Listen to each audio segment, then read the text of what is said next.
প্রথম দেখাই মনে হতে পারে এটি কোনো বিয়ে বাড়ি কিংবা বিশেষ কোনো উৎসবের আলোকসজ্জা, কিন্তু এটি কোনো সামাজিক অনুষ্ঠান নয়। খেজুর গাছের চোড়ায় বসে টাটকার রস খাওয়ার জন্য মাটি থেকে অন্তত ৩০ থেকে ৪০ ফুট উপরে অভিনব এই আয়োজন গড়ে তুলেছেন মেহেরপুরের ফারুক, যা সাজানো হয়েছে লাল, নীল ও হলুদ রঙের ছোট ছোট বাতিতে। খেজুর গাছে মনে করেন যে লাইট লাগিছে কিংবা আবার ঢেকি রেখেছে, আবার এই যে শূন্যর উপরে এই যে এত সুন্দর একটা পরিবেশের ডেকোরেশন করেছে। ডেকোরেশন করার পরে এই জায়গায় যে রস আমরা খালাম, যে পরিবেশে বসি, যে খুবই ভালো লাগলো ডেকোরেশনটা দেখি। খেজুরের রসের হাড়ি ছুঁয়ে দেখা কিংবা টাটকা রস পান করতে হলে উঠতে হবে মাটি থেকে অন্তত ৩০ থেকে ৪০ ফুট উপরে।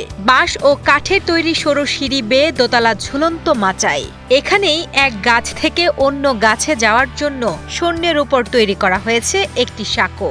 মেহেরপুর সদর উপজেলার আশরাফপুর গ্রামে খেজুর গাছের চূড়ায় উঠে ঝুলন্ত মাচাই রস খেতে প্রতিদিনই ভিড় করছেন অনেক রসপ্রেমী। এখন আমরা রস পাইনি, সিরিয়ালে আসি, এখানে অনেক লোকের ভিড়। মেহেরপুর সদর উপজেলার আশরাফপুর গ্রামের বাসিন্দা ফারুক হোসেন পেশায় ব্যবসায়ী হলেও গাছের উপরে বসে রস খাওয়ার জন্য মূলত শখের বশেই বাঁশ আর কাঠ দিয়ে গড়ে তুলেছেন এই মাচা। দর্শনার্থীরা যাতে খুব কাছ থেকে রস সংগ্রহ দেখতে পারেন এবং টাটকা রস পান করতে পারেন, সেজন্যই তার এই আয়োজন।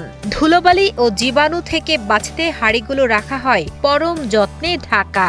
ফারুক জানান, প্রায় ২৫,০০০ টাকা খরচ করে দর্শকদের বিনোদন দিতেই তার এই প্রচেষ্টা। ৩০-৪০টার মতন বাঁশ নিয়ে গেছে, তারপরে কাঠ টেনে নিয়ে এসেছে, ১০,০০০ টাকার মতন কাঠ টেনে এসে পুরো বাটাম করে এটা করা হয়েছে। খরচ প্রায় ২৫,০০০ মতন হয়েছে।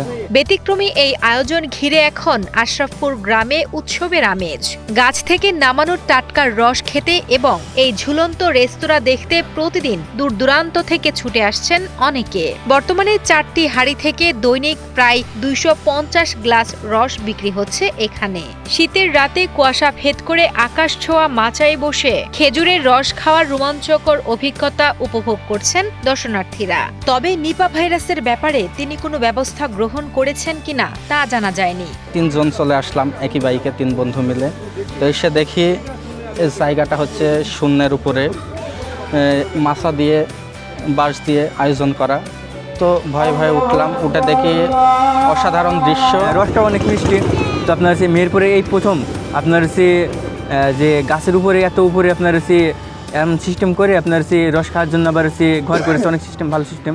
আবার হচ্ছে মিউজিক বাল্বও করেছে। রস ফোটায় ফোটায় কীভাবে ঠিলিতে পড়ছে ওটাও দেখতে পাচ্ছে। এবং আপনার এখানে শখের বিষয়, এখানে যে টাকা পয়সা ইনকাম করতে হবে তাকে, এরকম কোনো বিষয় না। মানুষজন আসবে, রস খাবে,